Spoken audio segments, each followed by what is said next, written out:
Voter তালিকায় একাধিক জায়গায় একই ব্যক্তির নাম তোলাকে কেন্দ্র করে রাজ্যের শাসক দল কেন্দ্রের নির্বাচন কমিশনকে দোষারোপ করছে। কিন্তু সকলেই জানেন যে ভোটার তালিকা সংশোধনী কাজ যখন শুরু হয় তখন হচ্ছে বিডিওর আন্ডারে থাকা বিডিও অফিসের কর্মচারী বলুন, পঞ্চায়েতের কর্মচারী বলুন, তারা সেই কাজগুলি দেখেন। পরবর্তীকালে এসডিও, ডিএম সেটা দেখেন।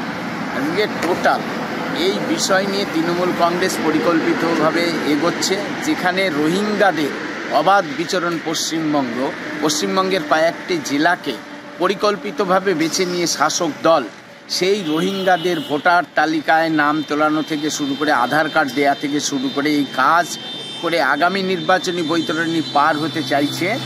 আর ঠিক একইভাবে নদিয়া জেলার যে কালীগঞ্জ ব্লক, সেই কালীগঞ্জের শেফালি খাতুন, তার 2 জায়গায় নাম, যিনি পঞ্চায়েত সমিতির নেত্রী, তার কালীগঞ্জেও নাম আছে, নাকাশিপাড়াতেও নাম আছে। কি বলবেন তৃণমূল কংগ্রেসের নেতারা?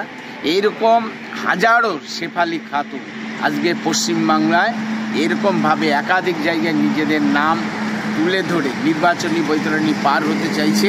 এটা তৃণমূল কংগ্রেস আগামী 26কে লক্ষ্য রেখেই সুপরিকল্পিতভাবে এটা করেছে। রাজ্যের মানুষকে আমরা বলবো সচেতন হতে। দেখুন, প্রথমত হচ্ছে আমার কালীগঞ্জ ব্লকের মধ্যে 15টা গ্রাম পঞ্চায়েত আছে। 15টার মধ্যে 2টো হচ্ছে নাকাশিপাড়া বিধানসভার মধ্যে পড়ে, একটা হচ্ছে পালিতবেগিয়া গ্রাম পঞ্চায়েত এবং রাজারামপুর গ্রাম পঞ্চায়েত। এবং আমাদের শ্বশুরের ভিটে হচ্ছে পালিতবেগিয়া গ্রাম পঞ্চায়েতে, যেটা নাকাশিপাড়া বিধানসভার মধ্যে পড়ে।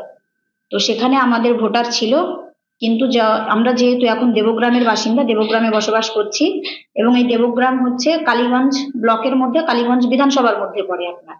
এবং আমরা নাকাশিপাড়া বিধানসভার পালিতবেগিয়া গ্রাম পঞ্চায়েত থেকে আমাদের ভোটার চেঞ্জ করে আমরা কালীগঞ্জ ব্লকের কালীগঞ্জ বিধানসভার দেবগ্রাম পঞ্চায়েতের মধ্যে আমাদের ভোটার নাম তুলেছি।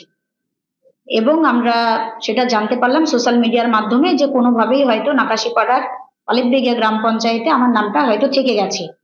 তাই সেটা আমার জানা ছিল না। আমি জানার সাথে সাথে সেটা আমি অফিসে সেটা আবেদন করেছি যাতে নাকাশিপাড়ার পালিতবেগিয়া গ্রাম পঞ্চায়েত থেকে আমাদের নামটা কেটে দেওয়া হয়, বিশেষ করে আমার নামটা কেটে দেওয়া হয়। হ্যাঁ, এটা অবশ্যই বিজেপির একটা অপপ্রচার। কারণ আপনারা সকলেই জানেন এবং বাংলাবাসী সকলেই জানেন যে বিজেপি মানেই হচ্ছে একটা মিথ্যাবাদী দল, যারা আপাদ মস্তক পুরো মিথ্যেই ভরা। এবং আপনারাও শুনেছেন যে এই যে সামনে বিধানসভা নির্বাচন 2026 সালের, সেই জন্য কিন্তু বিজেপিরা অলরেডি তারা প্ল্যানিং করে কিন্তু গুজরাট, হরিয়ানা থেকে বিভিন্ন ভুয়ো ভোটার আমাদের বাংলাতে ঢোকানোর চেষ্টা করছে, যেটা নিয়ে আমাদের বাংলার অগ্নিকন্যা তথা আমাদের বাংলার মুখ্যমন্ত্রী মমতা ব্যানার্জি সেটা নিয়ে লড়াই করছে। অলরেডি লড়াই শুরু হয়ে গেছে এবং নিজেদের এই মিথ্যাটাকে ঢাকতে তারা এইসব অপপ্রচার তারা চালাচ্ছে। আমাদের ভিডিও ভালো লাগলে লাইক এবং শেয়ার করুন। কমেন্ট সেকশনে গিয়ে জানান আপনাদের মতামত। আরও ভিডিও পেতে আমাদের চ্যানেল সাবস্ক্রাইব করুন এবং প্রতি মুহূর্তে খবরের আপডেট পেতে প্রেস করুন বেল আইকন।